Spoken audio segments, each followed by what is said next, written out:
I heard it from the friend of a friend who works in a research center. Those poor creatures aren't to blame for anything. Shut your face, you worm! You see that? It's comical. Rats defending cats. The world's been turned upside down. Yes, it is comical. Cats being chased by pigs. In any case, those poor creatures can rest easy. That guy's arteries would burst before he'd be able to catch one of them. But then, how is the disease spread? This enormous construction tarp hangs from up there like a stage curtain, covering half the street. I guess it's a vestige of one of the few reconstruction jobs that were started in the city, just after the Great Wave hit. Now, it's just a hiding place for the neighborhood cats. These stains mark the spot where that bloated psychopath knocked me down with his flashlight. Now I can say I've made my mark in this new world. Wait a minute. In all that blood, there's something white. It's a fragment of one of my teeth. We don't know, Michael. No one knows. The only light source for the area is hanging from this wooden post, and the tangle of cables and shoddy connections up there speaks eloquently of the quality and condition of the installation. Those two pigs seem to be watching that entrance very intently. They probably pumped me full of lead before I got a chance to turn the doorknob. In the old world, this building would have already been condemned and demolished as a ruin.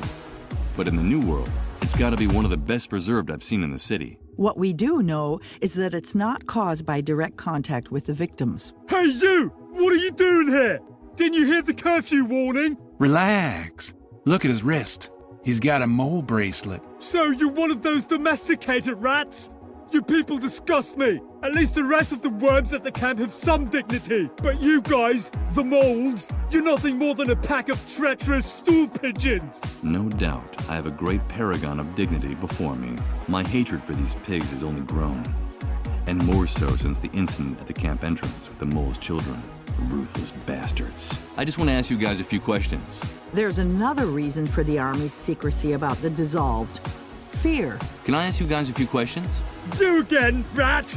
Be my guest. This pig is watching the street with all the tranquility and indifference his impunity gives him. The more I learn about this new world, the more I'm convinced those bastards don't have human blood running through their veins. But what terrifies me even more is that they do. And in abundance. It doesn't look like he has that much respect for his partner. The two of them look like an apocalyptic version of Laurel and Hardy. There's a small medical center on the outskirts of the city. It's more like a pharmaceutical warehouse, but it's heavily guarded. It's human nature to fear the unknown. We tend to panic when faced with something we don't understand.